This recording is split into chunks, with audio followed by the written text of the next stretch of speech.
Teaching our dogs to jump and have fun and play games is a really important component of dog training. It's something I like to address with dogs once they're the right age to start jumping. And that age is usually going to be about a year or so. You want to make sure the dog's growth plates are closed. On a smaller dog, it's going to be a little bit better, a little bit faster, I should say. And on a bigger dog, it's going to be it's going to take a little bit longer. So at about a year is when you can start jumping. You can do little jumps with younger puppies to kind of condition them to the behavior.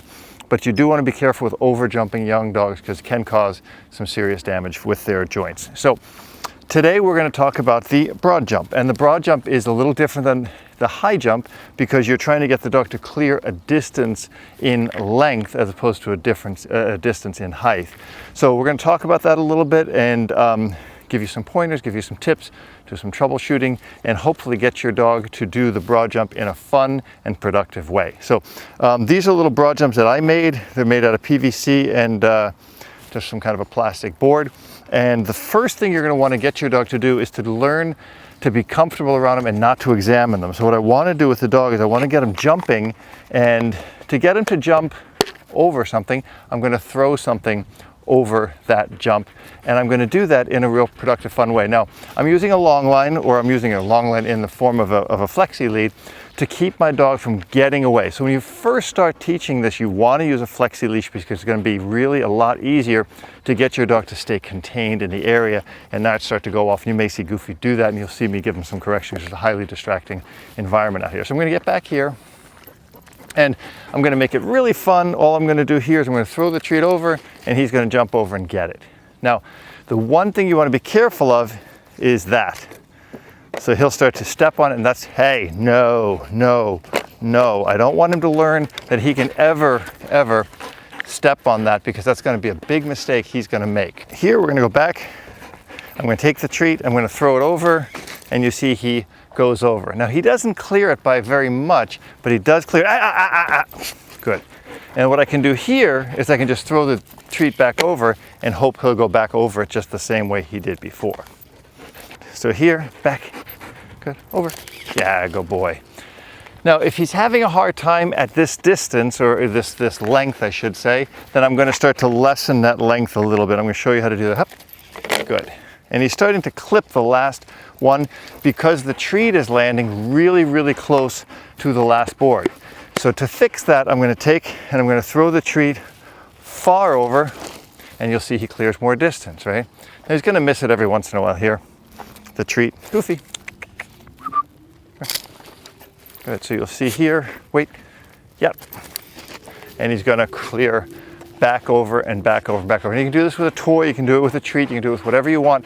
But what you want to be careful of is you don't want to make the toy so high in drive, or put the dog in such high drive using the toy that he starts to check out. In other words, if I used a toy out here with Goofy, he would be grabbing the toy and then wanting to play and play and play, and I wouldn't get as many repetitions as I will with a treat. So the treat here gives me the chance to, good boy, Goofy, ready?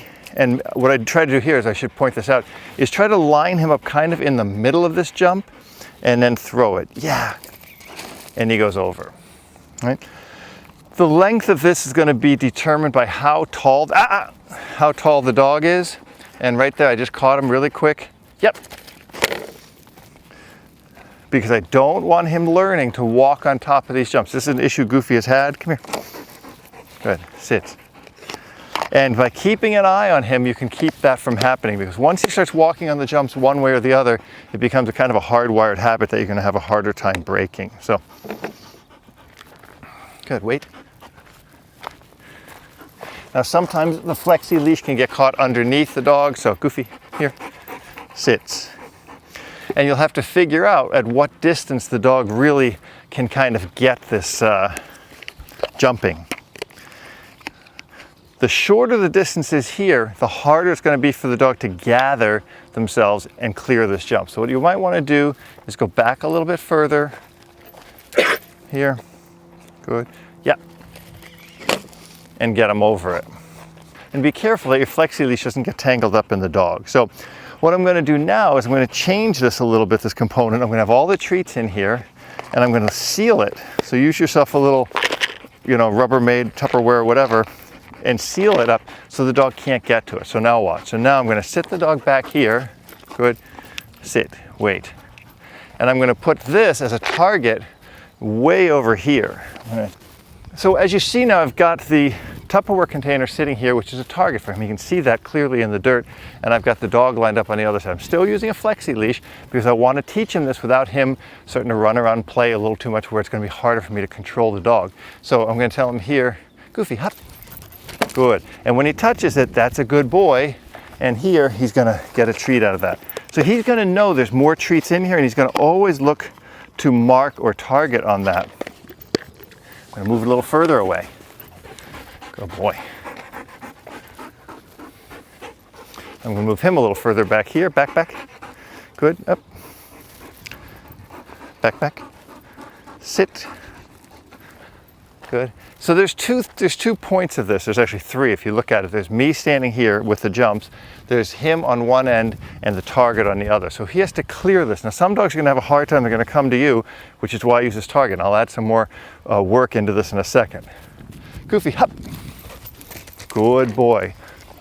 Now as you might notice, I'm going to give him the treat here, but as you might notice, his jump is a little bit shallow, which is not really what I want. I want to get him, wait, Goofy's crazy for this food. I want to get him to increase his loft a little bit. Now, how do I do that? Hop, hop. Oh, that's what I don't want. I'm going to add a jump before the jump. And this is going to be kind of hard to do in this dirt. Yeah, it can work. This is my go-to filming location out on a hiking trail because I don't have a yard or anything like that. So now watch what this does for Goofy. Come on. He's going to try to avoid that, which is going to make him jump a little bit higher. Goofy, get in. Good. Sits. Good. Now watch the difference in his height. Goofy, hop. And that's what we're kind of going for, right? That's the secret sauce that nobody else is going to know.